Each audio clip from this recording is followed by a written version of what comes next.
Oi, meu nome é Ana Beatriz e hoje vou responder algumas perguntas comuns sobre planejamento, organização, direção e controle.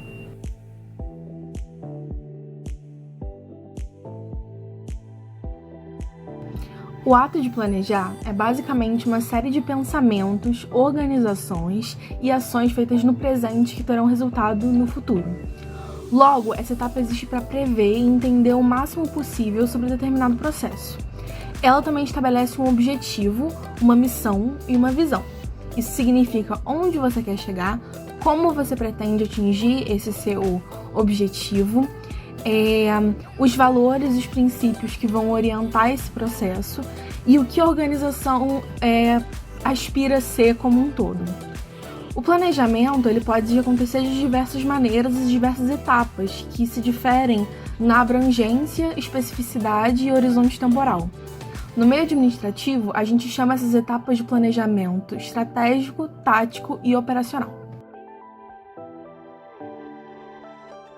Além das etapas que dão estrutura ao planejamento, existem outras ferramentas que a gente pode usar para auxiliar e analisar melhor o cenário da empresa, como, por exemplo, a análise SWOT, que significa forças, fraquezas, oportunidades e ameaças.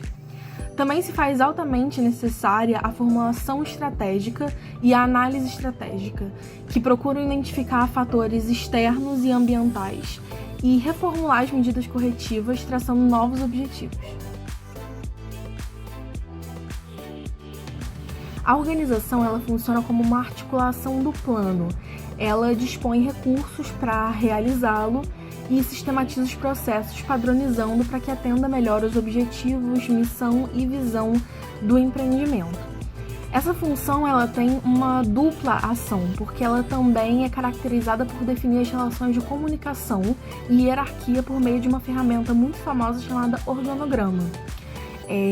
Essa ferramenta ela representa graficamente a estrutura interna da empresa, então ela organiza de maneira hierárquica e conceitual como vai ser a comunicação e a cadeia de comando e relacionamento ali dentro da sua empresa. Então, a organização ela tem essas duas funções, essa dupla funcionalidade. Como eu disse anteriormente, o organograma tem esses dois objetivos bastante práticos, que é estabelecer uma cadeia de comando e comunicação, mas além disso ela tem essa função muito importante de utilizar os recursos humanos, ou seja, encaixar um funcionário onde o seu talento, o seu tempo, a sua especialidade, a sua experiência vão ser mais bem aproveitados e otimizados. Disponibilizando recursos para desempenhar suas atividades e oferecendo oportunidades de aprendizado.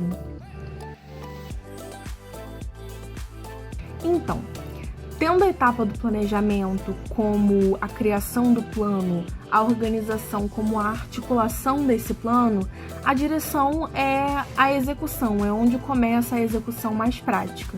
Então, ela coordena essa ação.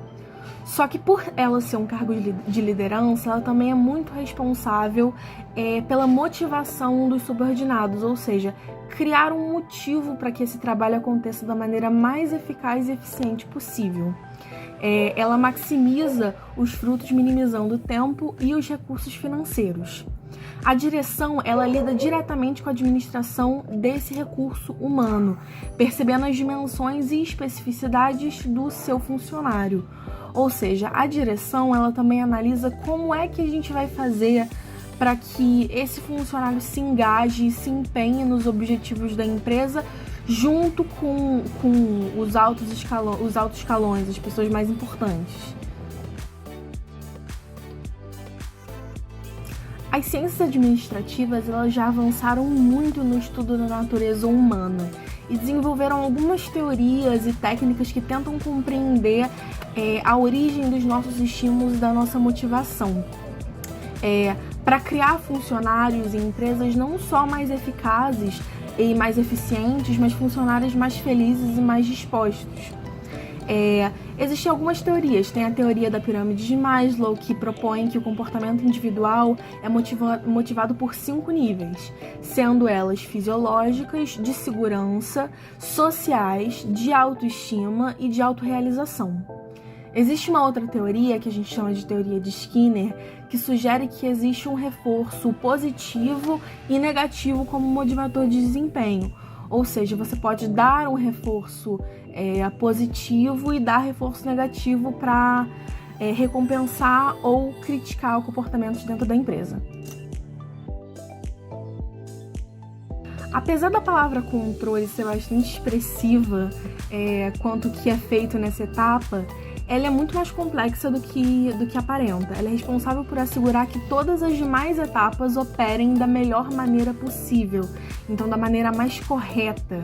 E ela também se trata muito sobre realizar os ajustes, sobre prevenir o desperdício de tempo, de dinheiro. Então é uma etapa muito importante que permeia todas as demais etapas que vêm antes. Então o planejamento, a organização e o controle está ali intrínseco a todas essas outras etapas. O controle ele pode acontecer de maneira preventiva, simultânea ou posterior, criando estratégias para antever falhas e percalços, utilizando recursos para lidar com crises que estão acontecendo no presente, avaliando não apenas o desempenho da equipe ao longo da resolução do problema, como maneiras de evitar ele futuramente. Existem alguns benefícios da medição de avaliação de eficácia e eficiência.